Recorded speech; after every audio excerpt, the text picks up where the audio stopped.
Assalamualaikum warahmatullahi wabarakatuh. Ila hadratin Nabi Mustafa Rasulillah sallallahu alaihi wasallam, summa ila arwah muslimin wal muslimat wal mu'minin wal mu'minat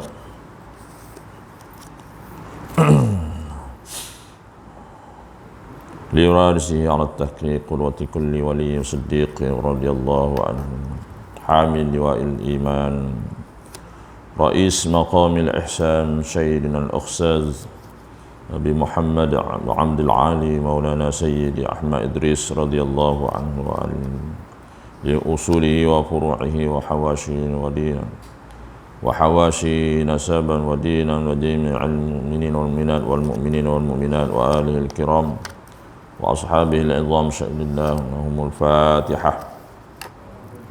أعوذ بالله من الشيطان الرجيم. بسم الله الرحمن الرحيم. الحمد لله رب العالمين الرحمن الرحيم مالك يوم الدين، إياك نعبد وإياك نستعين، اهدنا الصراط المستقيم صراط الذين أنعمت عليهم غير المغضوب عليهم ولا الضالين، آمين. أعوذ بالله من الشيطان الرجيم. بسم الله الرحمن الرحيم.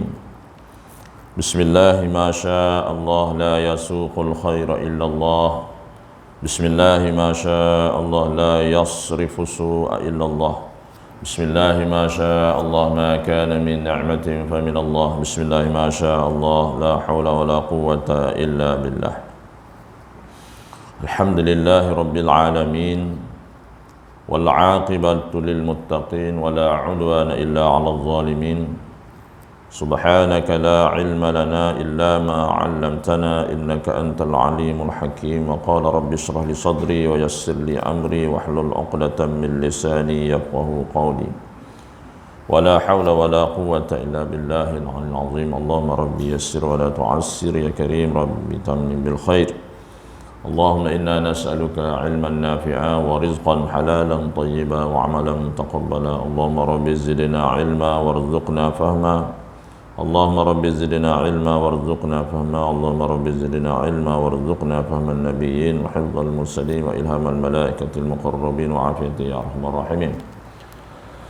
إلهي أنت مقصودي ورضاك مطلوبي، إلهي أنت مقصودي ورضاك مطلوبي، إلهي أنت مقصودي ورضاك مطلوبي. اللهم إن أقدم إليك بين يدي كل نفس ولمحة وطرفة يطرد بها السماوات والأرض وكل شيء وفي علمك كائن وقد كان، أقدم إليك بين يدي ذاك كله.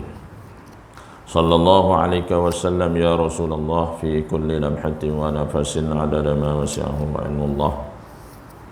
بسم الله الرحمن الرحيم. اللهم إني أسألك بنور وجه الله العظيم الذي ملأ أركان عرش الله العظيم وقامت به عوالم الله العظيم أن تصلي على مولانا محمد ذي القدر العظيم وعلى آل نبي الله العظيم بقدر عظمة ذات الله العظيم في كل لمحة ونفس عدد ما في علم الله العظيم، صلاة دائمة بدوام الله العظيم تعظيما لحقك يا مولانا يا محمد يا ذا الخلق العظيم. وسلم عليه وعلى آله مثل ذلك واجمع بيني وبينه كما جمعت بين الروح والنفس ظاهرا وباطنا يقظة ومناما، واجعلني ربي روحا لذاتي من جميع الوجود في الدنيا قبل الآخرة يا عظيم.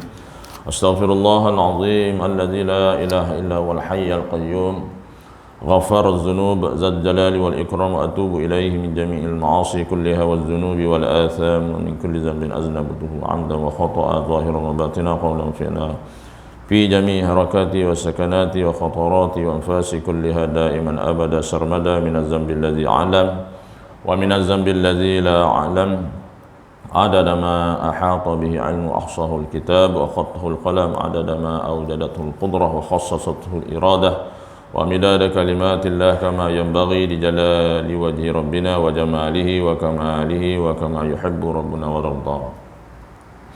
اللهم صل على سيدنا محمد الفاتح لما أغلق والخاتم لما سبق ناصر الحق بالحق والهادي إلى صراطك المستقيم وعلى آله وصحبه حق قدره ومقدار العظيم. الصلاة والسلام عليك يا سيدي يا رسول الله خذ بيدي خلت حيلتي أدركني. الصلاة والسلام عليك يا حبيب الله. الصلاة والسلام عليك يا أول خلق الله وخاتم رسل الله. قال الله تعالى في كتابه الكريم أعوذ بالله من الشيطان الرجيم ومن أحسن قولا ممن دعا إلى الله وعمل صالحا وقال إنني من المسلمين. قال الله تعالى إن الله وملائكته يصلون على النبي يا أيها الذين آمنوا صلوا عليه وسلموا تسليما. قال الله تعالى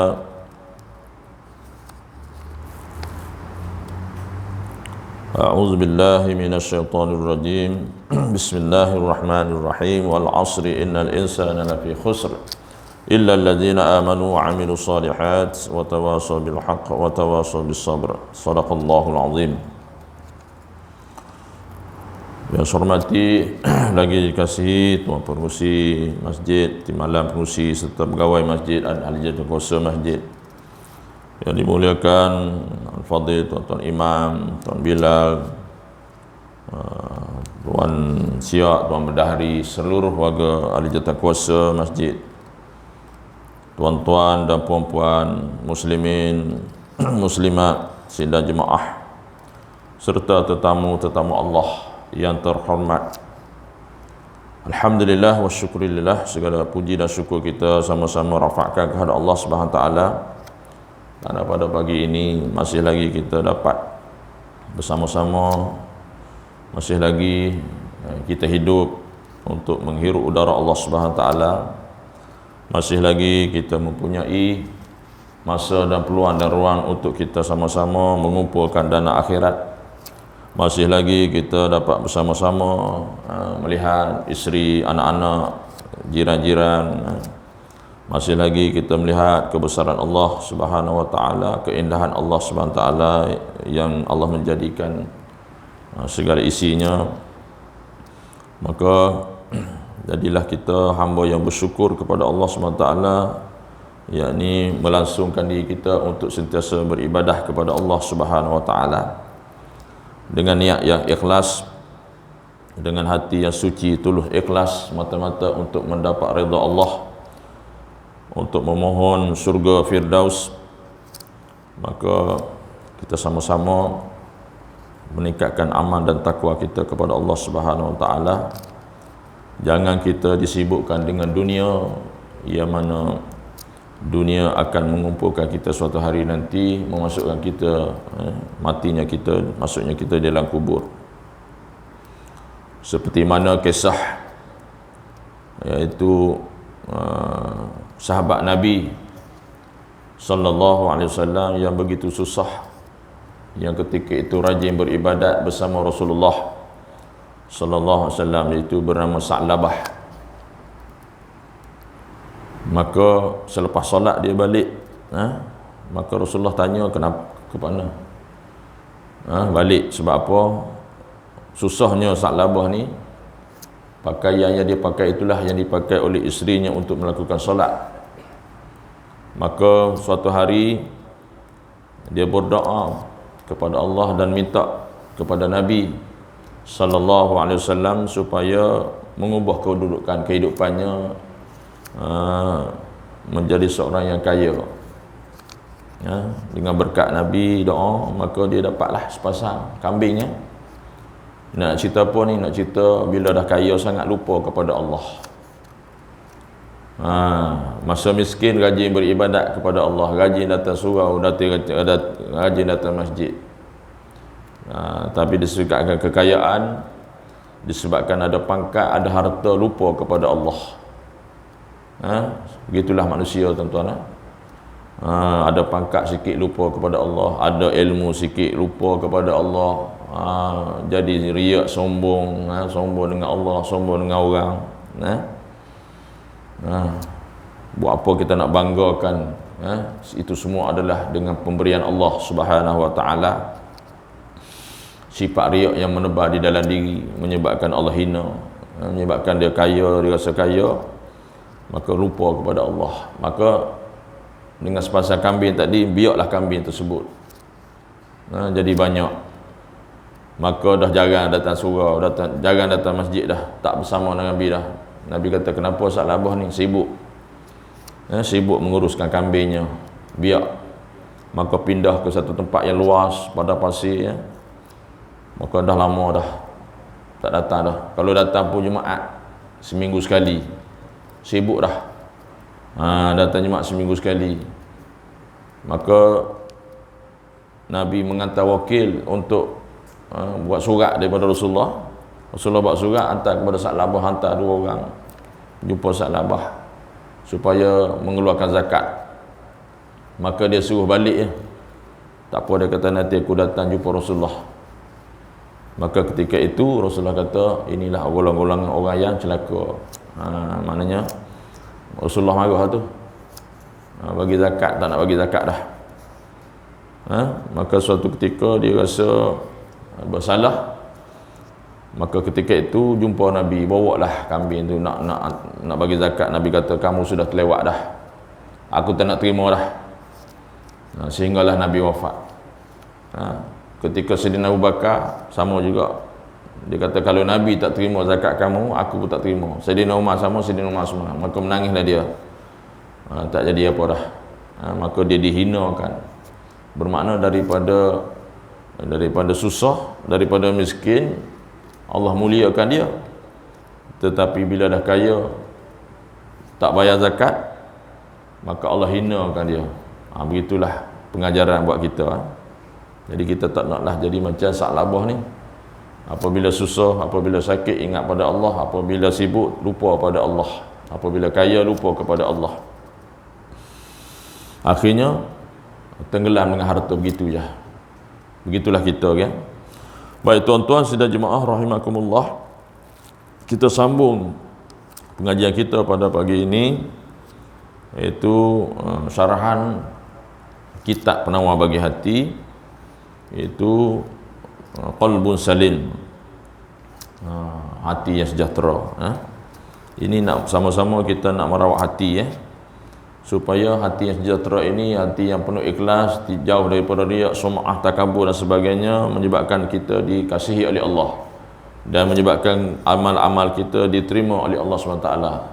Ini kita nak bina hati kita. Tasawuf ini sangkut kepada ilmu tauhid yang sebenar. Baik, kita sambung, iaitu masih lagi dalam mukaddimah tentang nikmat-nikmat Allah. Semoga Allah memberkati tuan-tuan guru kita, terutamanya pengarang ini, tuan guru Ustaz Haji Muhaddijul, hafizahullah. Qala musannifu wa nafa'na bi'ulumihi fid daraini amin ya rabbal alamin. Baik, kita sambung. Kita sebut nikmat Allah. Nikmat Allah ni ada 2. Nikmat Allah ni ada 2. Yang pertama nikmat dunia, yang kedua nikmat akhirat. Jadi kita perlulah berdoa kepada Allah Subhanahu wa taala, minta dunia dan minta akhirat, sebagaimana yang selalu kita baca, semua orang baca, Rabbana atina fid dunya hasanah wa fil akhirati hasanah wa qina azabannar. Apa makna doa ni? Rabbana atina fid dunya hasanah, berilah aku kebaikan di dunia. Minta kaya, tak apa, kaya harta dunia, minta kaya akhirat. Jangan sebab kaya dunia lupa kepada akhirat. Itu tak boleh. Jadi minta kebaikan di akhirat. Yang paling penting lagi, wa fil akhirati hasanah wa qina azabannar, dan jauhkanlah aku daripada api neraka. Baik. Nikmat yang pertama, iaitu nikmat dunia, juga terbahagi kepada 2, iaitu yang pertama dia panggil nikmat wahbi. Nikmat wahbi, bukan wahabi.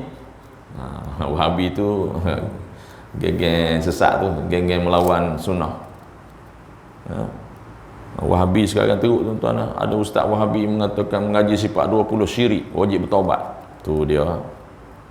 Belajar ilmu tasawuf, masuk tarekat, busuk, hancing, macam hayat jak, dia kata. Ustaz Wahabi, Allahu Akbar. Semoga Allah memberi hidayah kepada mereka ini. Ini bukan Wahabi tu ni Wahbi bukan Wahabi, iaitu Al-Wahhabi, ni Wahbi. Wahbi maksudnya Wahbi, iaitu Wahbi itu nikmat yang mana kita dapati tanpa usaha. Yang kedua nikmat kasbi. Nikmat kasbi ni perlu kepada usaha. Baik, kita tengok. Apakah yang dia kata nikmat Wahbi itu? Nikmat Wahbi itu pecah dua pula. Tengok hurai bagus Ustaz Muhammad Tijun ni. Nikmat Wahbi itu kepada dua. Yang pertama nikmat rohani, yang keduanya nikmat jasmani. Mana dua nikmat ini wajib kita syukuri. Kadang-kadang kita terlepas pandang. Kebanyakannya kita bersyukur nikmat jasmani sahaja, nikmat rohani kita tak ada syukur sebab tak nampak. Ini masalah. Ini penyakit hati ni. Ini kita nak rawat ni. Yang pertama nikmat rohani. Nikmat rohani itu nikmat dalaman. Seperti mana apa? Seperti mana ditiupkan roh kepada manusia. Makna kita hidup di dengan roh. Sepatutnya kita bersyukur. Ni yang utama. Kita bersyukur. Roh yang Allah bagi nyawa kat kita ni, Allah bagi nyawa roh kat kita ni, kita hidup. Daripada sejak lahir sampai sekarang kita hidup. Allah tak pernah minta bil pun bayar. Seperti mana bil api bil air, 3 bulan tak bayar, sampai surat merah potong. Tu pun tak bersyukur juga. Tu pun marah lagi, kenapa bil mahal. Ni kalau nak kata bil mahal ni, kalau Allah hantar bil nyawa ni, Allah tak bagi bil, tapi kita tak perasan bil. Allah tak bagi bil, Allah tak minta bayar. Allah suruh kita bersyukur nikmat ni, nikmat rohani ni. Itu nyawa kita ni. Patutnya kita bersyukur. Bangun tadi, alhamdulillahillazi ahyana ba'dama amatana wa ilaihin nusyur. Bersyukur pada Allah, bangun, alhamdulillah hidup lagi aku. Tengok kiri ada suami, tengok kanan ada isteri. Bangun tengok gerak anak, bangun subuh, alhamdulillah hidup lagi aku. Ada orang yang bangun-bangun subuh sedar gerak-gerak kerah dah, mati dah. Mati dalam tidur. Ni syukur. Okay? Seterusnya memuliakannya dengan akal. Bersyukur pada apa? Pada akal. Allah beri kita akal. Bagaimana kita nak tahu kita ada akal? Kita boleh berfikir, kita boleh membezakan mana yang baik, mana yang buruk. Itu akal yang sempurna. Akal pun ada juga akal yang baik, ada juga akal yang rosak. Sama juga rohani kita baik, rohani kita rosak. Akal yang baik itu sejahtera, memikir kepada kebaikan. Akal yang buruk maknanya berpagi-pagi sampai ke petang, sampai ke malam. Akal yang buruk memikirkan kepada maksiat. Dia menggunakan nikmat rohani itu secara yang tak baik. Ini Allah murka. Ya. Dan dilengkapkan dengan kekuatan kepahaman. Allah beri kita kepahaman agama. Contohnya ulama. Batu kata Nabi sallallahu alaihi wasallam bersabda, orang yang baik di kalangan kamu ialah orang yang mana diberikan kepahaman agama. Tadi kita berdoa, Allahumma faqihna fid din. Itu doa Nabi. Nabi baca doa. Tak tangan kanan Nabi kat dahi Ibnu Abbas. Itu doa. Sebab tu Ibnu Abbas ni hebat lah. Allahumma faqihna fid din wa 'allimna ta'wil. Dapat ilmu ta'wil. Beri kepahaman tentang agama. Ini antara kita ni mengaji, diberi kepahaman agama. Maka ini antara orang yang mengaji, belajar ilmu, berkat dengan ilmunya. Kerana apa? Kerana dia beradab dengan kitab, beradab dengan guru dan sebagainya. Maka ilmu yang dipelajari itu masuk dalam hati. Ilmu yang barakah itu ialah ilmu yang masuk dalam hati, yang mana dia beramal dengan ilmu itu secara istiqamah. Dan ada juga kata ulama, ada orang yang belajar ilmu hari ni tak barakat. Pasal apa? Pasal tak beradab dengan majlis ilmu, tak beradab dengan guru, mengumpat guru dan sebagainya. Seumpama mencurah air ke dalam keladi. Masuk telinga kanan, keluar telinga kiri. Sebab tu ramai hari ni, kata ulama, tak semualah. Ramai hari ni yang belajar ilmu dalam Facebook dan sebagainya, tetapi manusia menjadi lebih teruk. Tak beramal dengan, antaranya tidak beradab dengan ilmu. Ada apa tuan? Ada lawan untuk guru pada, macam saya sebutlah, ada pangkat. Dulu jadi Tok Bila, contohlah tuan-tuan, tak ada kena mengena dengan mana-mana ni. Dulu jadi Tok Bila, angkat jadi Imam 1, Imam 2, angkat jadi Imam 1. Bila dah Imam 1, jadi Imam 1, bila baca tak betul, ustaz tegur, oi tak boleh. Siapa nak tegur aku Imam 1 you know. Contoh. Sedangkan kita mengajar tajwid dah lama dah, 30 tahun dah kita mengajar tajwid. Bila kita sebut tentang bacaan panjang pendek, qalqalah kubra, qalqalah sughra dan sebagainya, oi tak boleh. Aku jadi Imam 1, contoh, dah jadi ego dah. Na'udzubillahi min zalik. Payah tuan-tuan. Sama ada, bukan ustaz aja, bukan imam aja, ustaz pun sama. Nak tegur aku pasal apa? Aku ustaz tu. Contoh kan. Inilah sifat ego. Allahu Akbar. Allah beri pangkat sikit, Allah beri jawatan sikit, Allah beri ilmu sikit, dah sombong dengan Tuhan, dah riak dengan Tuhan, dah sombong dengan manusia. Allahu Akbar. Ini bahaya tu. Okey. Jadi diberikan kepahaman. Ini dia katakan nikmat rohani yang perlu kita syukuri. Fikiran dan percakapan, ni semua ni yang bercakap, fikiran kita semua ni dari ujung rambut sampai ujung kaki ni, secara dalaman tu, hati dan sebagainya, itu dia katakan nikmat rohani. Baik. Yang keduanya nikmat jasmani. Nikmat jasmani macam mana pula yang perlu kita syukuri? Nikmat jasmani, jasad. Rohani roh lah. Jasmani itu zahir. Rohani batin. Nikmat jasmani apa? Itu seperti mana penciptaan tubuh badan. Mana kita bersyukur kepada Allah SWT. Kerana apa? Kerana Allah menjadikan kita ni manusia yang sempurna. Ada kepala, ada mata, ada telinga, ada kaki, ada tangan. Ini perlu kita syukuri. Dan dalam itu juga Allah beri kekuatan kepada badan kita. Allah beri kita kekuatan. Boleh berjalan, boleh bercakap, boleh mengangkat, boleh menulis dan sebagainya. Syukur kita pada Allah. Itu pun ada yang tak bersyukur, Allah bagi kuat sikit. Siapa aku siapa? Aku yang paling kuat, aku yang paling gagah. Lawan Tuhan nampak? Allah beri kekuatan. Kekuatan kita hanya pinjaman saja. Yang maha sempurna, yang maha kuat siapa? Allah. Allah bagi kuasa sikit, kuat sikit, dah dah. Itu kita lah. Sepatutnya kita bersyukur.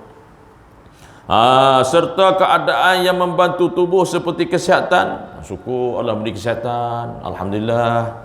Takat ini kita sihat, tak ada sakit lagi. Alhamdulillah, syukur pada Allah SWT. Jadi bersabarlah kalau Allah bagi sakit sikit situ. Allah bagi sakit sikit tu, syukur. Kenapa? Sakit itu adalah kafarah dosa. Contoh, inilah orang yang bersyukur pada nikmat Allah. Jangan marah kat Tuhan. Ni marah kat Tuhan. Kenapalah aku ni sakit, makan ubat macam-macam, dah berubat tak sembuh-sembuh ni, ya Allah. Mengadu, mengeluh dengan Tuhan. Yang tak fikir Allah bagi sihat lama dah. Ni kita tuan-tuan. Maksud saya lah cakap ni. Ni kita nak belajar ni supaya kita sentiasa redha dengan Allah ni. Barulah kita dapat kasih sayang Allah. Bila kita redha dengan Allah, barulah Allah redha kat kita. Ni kita minta Allah redha kat kita. Ya Allah, redalah aku ya Allah sebagai hamba-Mu. Bila Allah bagi sakit mengeluh. Redha kat mana? Contoh. Nak dapat radhiyallahu anhu ajma'in macam sahabat, jauh kita. Ni contoh kan. Dan juga kesempurnaan anggota badan. Tidak ada cacat celanya. Nampak? Syukur pada Allah. Ini katakan nikmat jasmani. Nikmat wahbi ni ada dua, nikmat rohani, jasmani. Baik. Seterusnya nikmat kasbi pula. Ni bab dunia lagi. Nikmat kasbi. Nikmat kasbi ni maknanya kita perlu belajar. Hak tadi dia ada sendiri. Hak ni kita perlu belajar. Kita perlu cari. Kita perlu perbaiki diri. Jadi nikmat kasbi. Nikmat kasbi juga ada dua. Yang pertama menyucikan jiwa rohani kita daripada sifat-sifat tercela, iaitu takhalli. Takhalli ni sifat tercela, contoh ada riya, ada sombong, ada takabur, terlintas dalam hati, tu kena buang. Ini antara pekerjaan hati, ya. Orang tak tahu, tapi kita dengan Allah kita tahu. Allah tahu, Allah lebih mengetahui. Kita tahu kita ada penyakit hati, ada perasaan riya, sembahyang, baca Quran, rasanya akulah pandai, akulah hebat, terlintas dalam hati, minta jauh, ya Allah, aku ni riak ni. Kena tolak. Dan menghiasi diri dengan akhlak-akhlak yang diredai oleh Allah SWT, dikatakan tahalli. Jadi buang sifat-sifat yang terkeji, iaitu takhalli, dan hias diri kita dengan sifat tahalli, sifat terpuji. Sifat keji lawannya sifat terpuji. Maka akan jadilah tajalli, maka sempurnalah kita beriman kepada Allah, nampaklah kebesaran Allah. Nak nampak kebesaran Allah macam mana? Nak nampak, nak makrifah kepada Allah macam mana? Sedangkan sifat-sifat tercela masih ada dalam diri, sifat yang terpuji tidak ada dalam diri, maka masih lagi terhijab kita dengan Allah Subhanahu wa taala, perlu dibersihkan. Baik, itu yang pertama, sifat mana nikmat kasbi. Yang kedua, menghiaskan tubuh dengan perlakuan yang baik. Ni pada batin, pada zahir pula. Tubuh kita dengan perlakuan yang baik, itu akhlak yang baik. Akhlak yang baik apa dia? Dengan berpakaian yang baik, berpakaian yang menutup aurat, berwangi-wangian, bercantik-cantik. Karena apa? Allah tu cantik, Allah suka kepada kecantikan. Tetapi kita bercantik-cantik, berpakaian cantik bukan nak tunjuk kepada orang. Itu jaga tu. Bukan nak tunjuk pada orang. Mana niat kita berpakaian untuk menutup aurat, mengikuti sunnah Nabi sallallahu alaihi wasallam, berpakaian cantik sempurna menutup aurat, berhiasan cantik-cantik, pangkat, harta, dapat pangkat, dapat harta, syukur pada Allah SWT. Kerana Allah aku beri aku pangkat, harta, alhamdulillah, syukur pada Allah SWT. Ini maknanya perlu kita cari. Dia panggil nikmat kasbi. Dalam nikmat yang kita dapat tu ada juga yang bersyukur dan ada juga yang kufur kepada Allah Subhanahu taala. Allah selalu mengingatkan kita, a'udzubillahi minasyaitonir rajim, la in syakartum la azidannakum wa la in kafartum inna azabi lasyadid. Sadaqallahu azim. Allah maksud apa? Siapa yang bersyukur kepada nikmat aku, kata Allah, aku akan tambah nikmat kepada dia. Sebaliknya siapa yang kufur kepada aku, maka azab aku amatlah pedih, kata Allah. Jadi di situ Allah bagi kita, Allah bagi kita rezeki, Allah bagi kita kesihatan tubuh badan, Allah bagi kita cantik, Allah bagi kita pangkat, harta dan sebagainya, bukan untuk riak, untuk bersyukur kepada Allah. Maka Allah akan tambah lagi. Tapi biasa macam itulah tuan-tuan. Kita tengok elan-elan kat Facebook dan sebagainya. Sebelum ni dia gemuk, pakaian boleh menutup aurat, gemuk, pakaian boleh menutup aurat elok. Tetapi disebabkan makan produk tertentu, sebab ikut senaman yang tentu, maka badannya ramping, cantik, tetapi dah tak menutup aurat. Selalunya saya tengok perempuan lah. Bagus nak kempen orang tu, bagus nak kempen orang makan ubat ni, senaman ni bagi kurus. Tapi jagalah aurat tu. Dulu badan gemuk tak cantik boleh tutup aurat. Ni badan dah cantik macam pinggan kerengga. Contoh macam pinggan kerengga, pinggan apa tak tahulah tuan-tuan. Tetapi dah berpakaian seksi pula dah. Allah bagi cantik, Allah bagi kurus, tapi dia tunjuk badan dia ke orang pula dah. Allahu akbar. Tak semualah tuan-tuan. Siap joget, siap buat TikTok dalam Facebook dan sebagainya. Ini mengundang murka Allah Subhanahu wa taala. Nampak tak? Itu sebahagian perangai manusia. Bila dah cantik, dah menunjuk ke orang. Kening pun toreh jadi halus, bibir mulut boleh lipstick buat 3 lapis, baju ketat, sendat, nipis terbayang, nak tunjuk dia cantik, bahawa akulah paling cantik, akulah yang paling seksi. Dalam Facebook pula tu, hari-hari setiap malam kau tengok dapat azab Allah SWT. Tengok tidur pun dapat azab, dapat dosa. Na'udzubillahi min zalik. Kalau mati tak taubat, na'udzubillahi min zalik. Kalau mati gambar tak buang, na'udzubillahi min zalik. Setiap hari, setiap malam dapat azab Allah. Ni tak syukur pada Allah. Baik tuan-tuan, ini perkara-perkara dosa ni. Baik, seterusnya nikmat akhirat. Nikmat akhirat. Apa nikmat akhirat ni? Tadi nikmat dunia, perlu kita syukuri. Nikmat akhirat lagi lah. Ialah termasuk diampunkan dosa atas kelalaian yang pernah dilakukan oleh hamba-Nya. Kata ulama, antara orang-orang yang berdosa, antara orang-orang yang Allah terima taubatnya, maka dia tak serik bertaubat. Ini tanda dia. Dia tidak serik bertaubat, istighfar tiap-tiap hari, solat sunat taubat setiap malam sebelum tidur. Lagi dia bertaubat, lagi dia bertaubat, lagi dia bertaubat, lagi dia bertaubat. Dia rasa Allah tak ampunkan dosa dia. Ini tanda Allah terima taubat dia. Kita ni terbalik. Istighfar 1000 kali, solat sunat taubat semalam 2 malam, rasa dah Allah taubat, dah terima dah taubat kita, terus tinggal. Ini belum, tuan-tuan.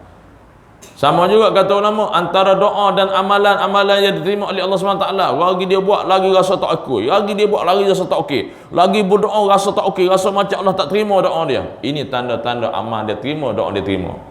Kalau lagi dibuat, lagi rasa Allah terima, lagi dibuat, lagi rasa terima, itu belum tentu.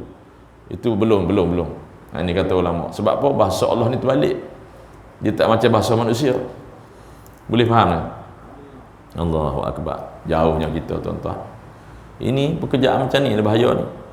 Segala amalan-amalan tu bukan Allah terima, malah amalan tu menjadi fitnah, memakan diri sendiri. Na'udzubillahi min zalik. Ini yang kita nak buang ni. Ya? Mendapat keredaan Allah Subhanahu Wa Taala. Antaranya kata ulama, antara orang-orang yang mendapat keredaan daripada Allah SWT apabila dia berlaku pada dia musibah, dia redha, dia tak mengeluh. Ini tanda-tanda Allah redha. Ini tanda-tanda, tuan-tuan. Ulama ajar kat kita ni. Tapi kalau kita ditimpa musibah, ditimpa balak macam mana, kita mengeluh, kita marah orang ni, marah orang ni, ni tanda-tanda orang tu belum dapat redha Allah. Faham tak maksud dia? Bukan senang. Kita berdoa hari-hari, radina billahi rabba, redalah agama aku, reda agama Allah Tuhan. Radina billahi rabba, aku reda Allah agamaku. Wa bil islami dina, aku reda Islam agama. Wa bi sayyidina Muhammadin sallallahu alaihi wasallam nabiyyu rasulullah, aku reda bahawa Nabi Muhammad itu adalah pesuruh Allah. Itu doa minta reda Allah SWT. Tapi belum tentu kita dapat redha Allah SWT kalau kita tidak benar-benar redha dengan Allah apa yang berlaku. Bukan senang, cakap boleh, sama saya. Nak cakap sabar boleh, nak cakap redha boleh, tapi nak laksanakan susah. Betul, tuan-tuan? Baik, ini antara nikmat akhirat ni. Dan diletakkan di tempat yang tinggi dalam syurga. Ini sebagaimana yang dijanjikan oleh Allah SWT, yang dikhabarkan oleh Nabi sallallahu alaihi wasallam. Maka orang yang sentiasa taat, orang beriman kepada Allah SWT, sentiasa rindu nak bertemu dengan Allah, sentiasa memohon keampunan Allah, sentiasa meminta syurga dan sebagainya, maka dapat nikmat dalam syurga di akhirat nanti dengan amal-amalnya, iaitu bukan dengan amal, itu dengan rahmat. Setelah dia beramal, dia dapat rahmat Allah SWT. Allah nambah rahmat. Mana nama di akhirat, bersama dengan para malaikat yang dekat dengan Allah semata-mata selama-lamanya. Ini dalam syarah Al-Baydawi, dalam kitab Syarah Nuzul Az-Zalam. Okey. Jadi nikmat akhirat pasti ada, dijanjikan ada. Cuma Allah tak bagi lagi. Ni cari nikmat akhirat ni. Nikmat yang mana perlu kita syukuri, dijanjikan. Sebab tu kata ulama, saya dengar ada ceramah Ustaz Wadi Anwar, dia kata dia petik kata-kata ulama supaya kita ni sentiasa menjaga hubungan kita dengan Allah SWT, supaya kita ni beramal dengan baik, ikhlas. Jadi 2 perkara minta dengan Allah, dia kata. Dia minta dengan Allah. Satu, minta Allah redha, minta keredaan Allah, minta ya Allah redhakanlah aku sebagai hamba-Mu ya Allah. Yang kedua, kata Ustaz Wadi Anwar, minta syurga Firdaus. InsyaAllah apa yang kita minta hari-hari, kata Nabi, Allah akan tunai. Allah tengok hak mana yang kerap kita minta. 2 perkara ni, kata Ustaz Wadi Anwar. Sejak itu dia kata dia mengaji daripada guru dia, sampai sekarang saya tak pernah berhenti minta Allah redha kita sebagai hamba dia, dan juga minta syurga Firdaus. InsyaAllah kalau mati esok, maka Allah redha kita dan Allah letak kita syurga Firdaus. Itu yang mana nikmat yang paling besar. Itulah nikmat yang paling besar yang Allah kurniakan. Nikmat akhirat itu Allah redha kita dan Allah tempatkan kita di dalam syurga Firdaus, syurga yang paling hebat, yang paling tinggi. Tu. Baik tuan-tuan. Berapa dah pukul 7? 7:05 minit. Bunyi dah. Belum lagi. Syuruk kita berhentilah. Baik, baru mukadimah. Baik, kita masuk bab yang seterusnya, itu makna basmalah. Ini panjang ni. Makna basmalah. Ada juga tuan-tuan, minta maaf cakap, ada juga geng-geng Wahabi, minta maaf cakap ni saya sebut. Ada juga geng-geng Wahabi kat Facebook, dia mengatakan bid'ah baca bismillah 21 kali, bid'ah baca bismillah 41 kali, bid'ah siapa yang membaca bismillah 786 kali tiup pada air. Pelik sungguh. Baca bismillah pun bid'ah. Dia mengaji kok mana tak tahulah tuan-tuan. Kita nampak bahawa Wahabi ni allergic bila sebut 1700. Dia jadi serabut dengan jumlah zikir tertentu. Pelik sungguh. Tapi duit tak serabut pula. Pelik sungguh. Ini kata-kata ulama. Dalam kitab hadis ada sebut. Nak tidur malam baca 21 kali, nak tidur malam baca 41 kali bismillah, selamat daripada mati terbakar, selamat daripada mati lemas, selamat daripada mati terkejut, dan selamat daripada gangguan jin dan syaitan iblis laknatullah pada malam tu. Takkan ulama saja-saja tulis kitab tuan-tuan. Mestilah bersandar Al-Quran dan hadis. Mari-mari gempok Wahabi, tak boleh. Ni bid'ah. Pelik sungguh lah. Bismillah tuan-tuan. Bismillah itu nama Allah. Bismillah bermula dengan nama Allah. Bismillah dengan nama Allah. Nama Allah itu ismu zat, nama bagi zat Tuhan. Bismillah tu salah satu ayat menjadi rukun solat. Bismillah tu satu ayat. Fatihah 7 ayat tu, bismillah satu ayat. Dan dalam bismillah tu ada berapa ayat? Bismillah tu ada 19 huruf. Sebab itulah ada ulama buat kira, kalau dibaca kepada air 19 kali bismillahirrahmanirrahim, bismillahirrahmanirrahim, baca ke air 19 kali, minum untuk penawar, boleh. Apa masalahnya? Bismillah. Pelik sungguh. Basmalah yang ditulis pada awal kitab untuk mengambil barakah. Sebab apa? Sebab bergantung kepada Allah. Bismillahirrahmanirrahim, dengan nama Allah yang maha pemurah lagi maha mengasihani. Faham molek tu? Dengan nama Allah, mana kita mula dengan nama Allah, bermakna kita buat sesuatu mula dengan nama Allah. Akhir alhamdulillah, segala puji bagi Allah. Selesai kerja kita. Kenapa? Pertama mula kita berjalan, kita bergerak, kita buat kerja, semua dengan izin Allah. Maka sepatutnya kita puji alhamdulillah pada akhirnya. Inilah pergantungan kita kepada Allah. Tak faham. Sebab tu kalau kita tengok orang-orang dulu, wali-wali Allah dulu baca bismillah, yakin dengan Allah, bismillahirrahmanirrahim, boleh berjalan atas air. Nampak tuan-tuan? Yakin sungguh dengan Allah, dengan nama Allah, bergantung yang maha pemurah. Mana dengan nama Allah yang maha pemurah. Pemurah ni Allah bagi semua sekali pemurah. Termasuk orang yang solat ke tak solat ke, orang kafir ke, orang durhaka pada Allah, maki Tuhan, Allah pemurah, Allah tak kedekut, Allah maha kaya, Allah bagi semua rezeki, Allah bagi nyawa, hidup semua bagi. Kaya-kaya lagi. Ar-Rahim, lain. Pengasih, hanya yang Allah kasih ialah orang beriman kepada Allah Subhanahu Taala. Ini kita akan hurai panjang lebar bab bismillah ni. Sebagaimana penulis menuliskan bimusahabatismillahirrahmanirrahim,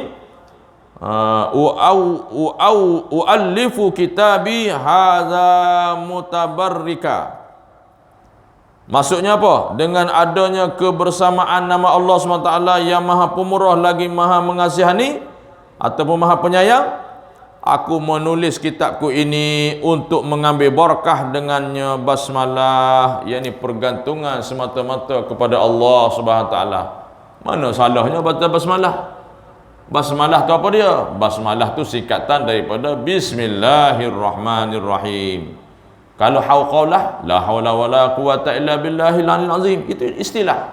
Kalau istighfar, astaghfirullahal azim. Kalau selawat, Allahumma salli ala sayyidina Muhammad wa ala ali sayyidina Muhammad. Kalau tasbih, subhanallah. Kalau tahmid, alhamdulillah. Kalau takbir, Allahu akbar. Kalau tahlil, la ilaha illallah. Mana tahlil bid'ahnya? Sebut la ilaha illallah. Bid'ah kat mana? Zikir. Batu kata ulama, sekurang-kurangnya kita ni tuan-tuan, untuk mantapkan akidah kita, sekurang-kurangnya paling malah zikirlah setiap hari la ilaha illallah 100 kali. Kalau nak bagus lagi 1000 kali. Pasal apa? Nabi SAW bersabda, afdalul zikri fa'lam annahu la ilaha illallah. Seutama-utama zikir kamu mengatakan la ilaha illallah. Tiada Tuhan yang disembah melainkan Allah. Ada dalam satu kitab lama saya ada jumpa, itu kitab Al-Jauhul Mahhub, tak silap saya. Barang siapa yang selepas solat maka berzikir dengan memanjangkan la ilaha illallah, maka sekali bacanya diampunkan dosa. Ada ulama sebut tu 4000 dosa. Nak tidur malam pun sama, la ilaha illallah, dengan syarat ikrar bil lisan, tasdiq bi qalbi.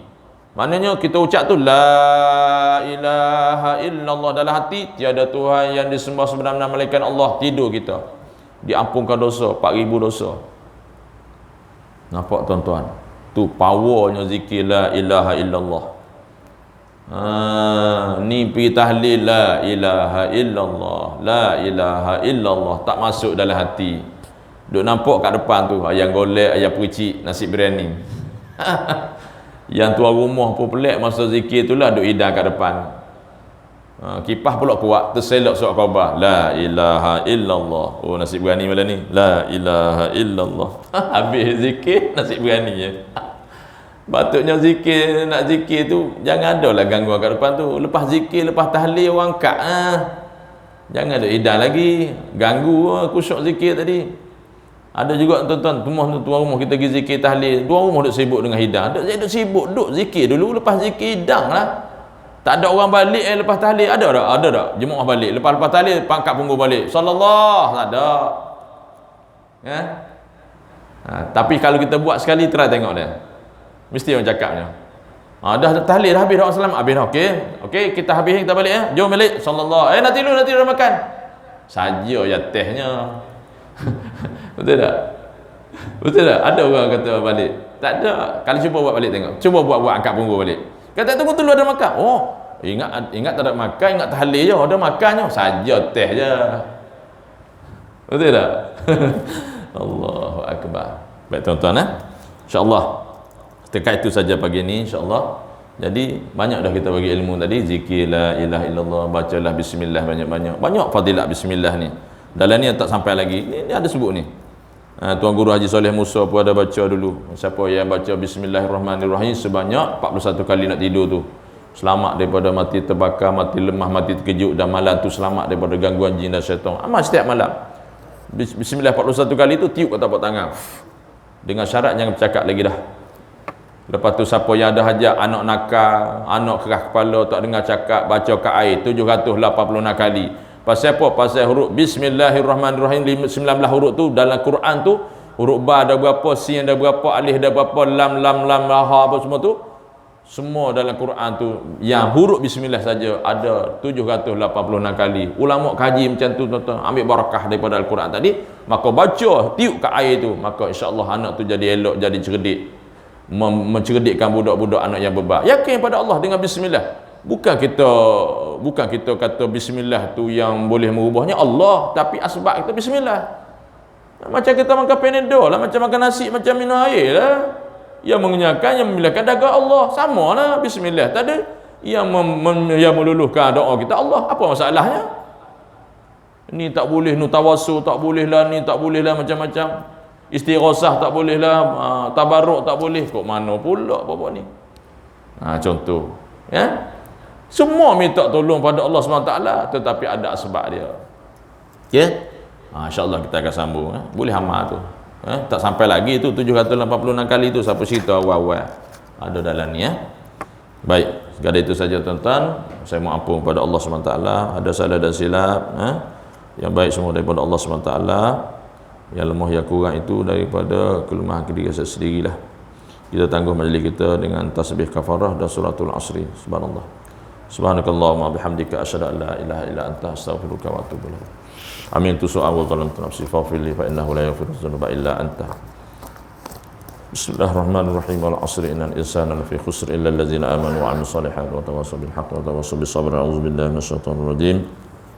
Bismillahirrahmanirrahim. Alhamdulillahi rabbil alamin wassalatu wassalamu ala asyrafil anbiya'i wal mursalin sayyidina Muhammadin khatamil anbiya'i wal mursalin wa ala alihi wa sahbihi ajma'in. Radina billahi rabba wa bil islami dina wa bi sayyidina Muhammadin sallallahu alaihi wasallam nabi rasulah. Radina billahi rabba wa bil islami dina wa bi sayyidina Muhammadin sallallahu alaihi wasallam nabi rasulah.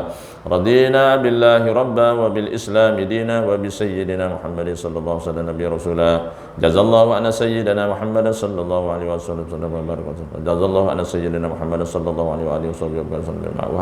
Jazallahu anna sayyidina Muhammadin sallallahu alaihi wasallam bima Allahumma aftah alaina futuhal arifin warzuqna faman nabiyyin bijahi khatamil mursalin. Allahumma faqihna fid din wa 'allimna at-ta'wil wahdina siratal mustaqim. Allahumma arinal haqqa haqqan warzuqna ittiba'ah wa arinal batila batilan warzuqna ijtinabah. Allahumma ij'al jam'ana hadza jam'an marhuma wa tafarruqana min ba'dihi tafarruqan ma'suma. Wa sallallahu ala sayyidina Muhammad wa ala alihi wa sahbihi wasallam. Alhamdulillahi rabbil alamin. Taqabbalallahu minna wa minkum. Minna wa minkum taqabbal ya karim. Hadza billahi taufiq wal hidayah. Assalamualaikum warahmatullahi wabarakatuh.